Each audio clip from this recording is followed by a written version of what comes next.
Good morning students. Today I will explain computer language. Last classes में आपको बताया गया था कंप्यूटर लैंग्वेज के बारे में, machine level language, assembly language and high level language के बारे में। मशीन लेवल लैंग्वेज मतलब केवल जो 0 एंड 1 के द्वारा जो भी लैंग्वेज यूज किए जाते हैं वह होते हैं machine level language. Assembly language 0 and 1 के साथ साथ सम कोड्स होते हैं, जैसे एज फॉर एग्जांपल बताया गया था, जैसे ऐड के लिए ऐड ADD का यूज करते हैं, सब्ट्रैक्ट के लिए SUB का यूज करते हैं, इसी तरह के कोड्स होते हैं।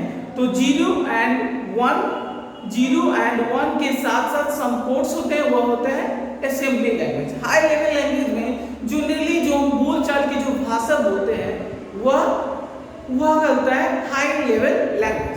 जस्ट फॉर एग्जांपल क्या है हाई लेवल लैंग्वेज का? C है, C++ है। तो ये सभी कंप्यूटर के लैंग्वेज है।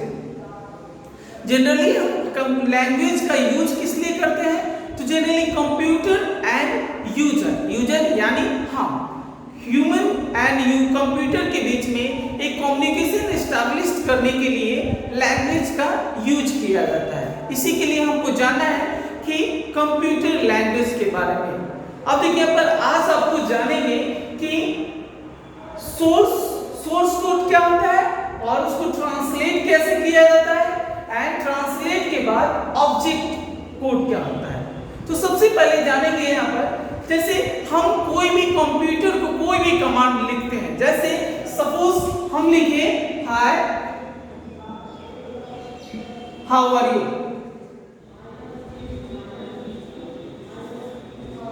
अब देखिए यहाँ पर कंप्यूटर तो जनरली हम जानते हैं कि कंप्यूटर जो है यह सभी चीज जो हम लिखे हैं हाय हाउ आर यू, यह कंप्यूटर जो अपनी लैंग्वेज में लेगा, मतलब यह केवल कंप्यूटर किस रूप में लेगा? 0 1 1 1 की मतलब इस रूप में, इस अंक के में लेगा। वह मतलब यह डायरेक्ट जो यह हुआ हाई लेवल लैंग्वेज, यह हुआ machine level language.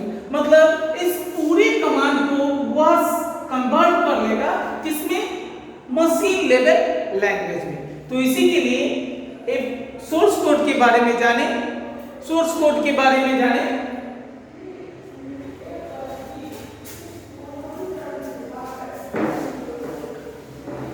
Source code के बारे में जानेंगे।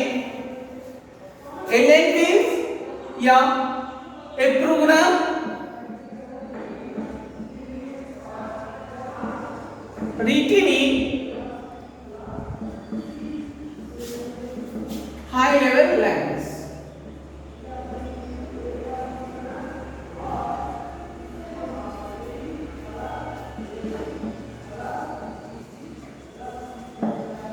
जो भी प्रोग्राम जो होता है वह अगर हाई लेवल लैंग्वेज में यूज किए जा रहे हैं तो वह कहलाते हैं सोर्स कोड। अब देखिए पर ट्रांसलेटर क्या होता है? जैसे हम चाइना में गए, जापान में गए, तो वहाँ के जो पर्सन है वो जापानीज बोल रहे हैं, चाइनीज बोल रहे हैं, तो वहाँ हम केवल यहाँ पर हिंदी बोल रहे हैं। तो इन दोनों के पर्सन के बीच में कम्युनिकेशन एस्टैब्लिश करने के लिए एक ट्रांसलेटर की जरूरत होती है, जो हमारी भाषा को चाइनीज में कन्वर्ट करेगा और वह चाइनीज को हिंदी में कन्वर्ट करेगा। ठीक उसी तरह से यहाँ पर भी सोर्स कोड को ट्रांसलेट करना किसमें? ऑब्जेक्ट कोड में। ऑब्जेक्ट कोड में एंड ऑब्जेक्ट कोड को ट्रांसलेट करके सोर्स कोड में जो कन्वर्ट करेगा उसको क्या कहते हैं? ट्रांसलेटर। वह जनरली हमारे लैंग्वेज को क्या करता है? एक दूसरे के लैंग्वेज में ट्रांसलेट करता है, जिसको कहते हैं ट्रांसलेटर। ऑब्जेक्ट कोड एक प्रोग्राम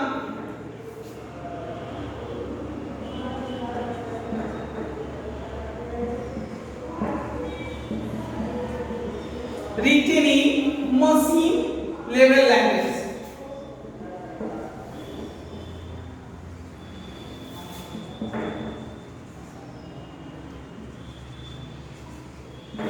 एक program written in machine level language इसको कहते हैं ऑब्जेक्ट कोड।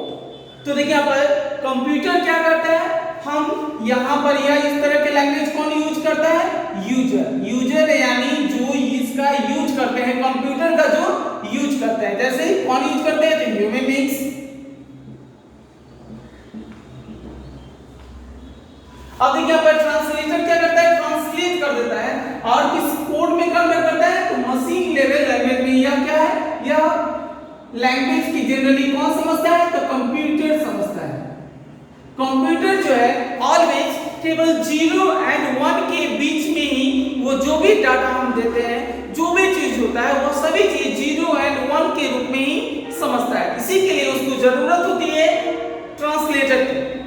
तो अब जानना है, इसके बाद जानना है आपको, देखिए यहाँ पे इसके बाद जानना है असेंबलर क्या है। असेंबलर होता है एक प्रकार का यह प्रोग्राम होता है। It is a type of program that convert assembly language into machine level language। मतलब यह assembly language को convert कर देता है किसमें? देखिए यहाँ पर assembly language को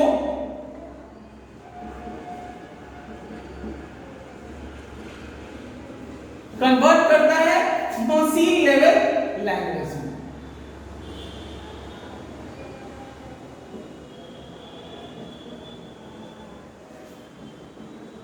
लैंग्वेज में कन्वर्ट करता है।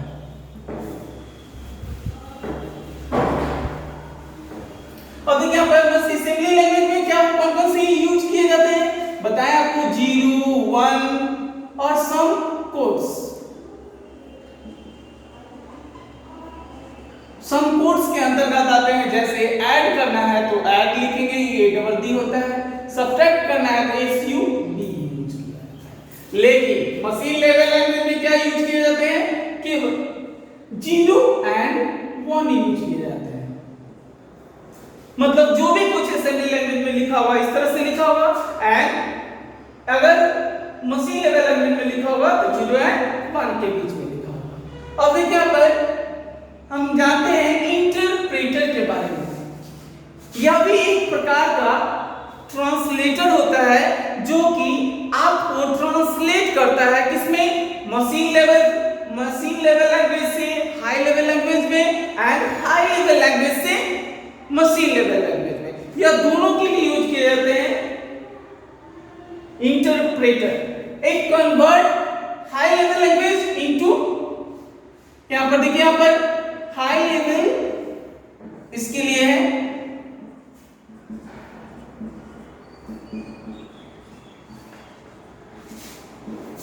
टू मशीन लेवल लैंग्वेज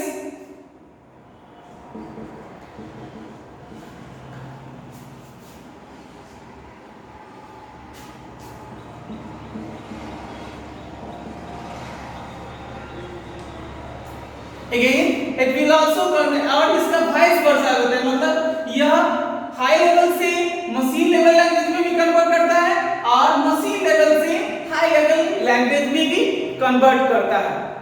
अब देखिए यहाँ पर जनरली इसका भी कंपाइलर का भी काम यही है कि हाई लेवल लैंग्वेज से मशीन लेवल लैंग्वेज में कन्वर्ट करता है। लेकिन there is a difference between interpreter and compiler. तो डिफरेंस क्या है इंटरप्रेटर एंड कंपाइलर में? तो देखिए यहाँ पर इंटरप्रेटर जो है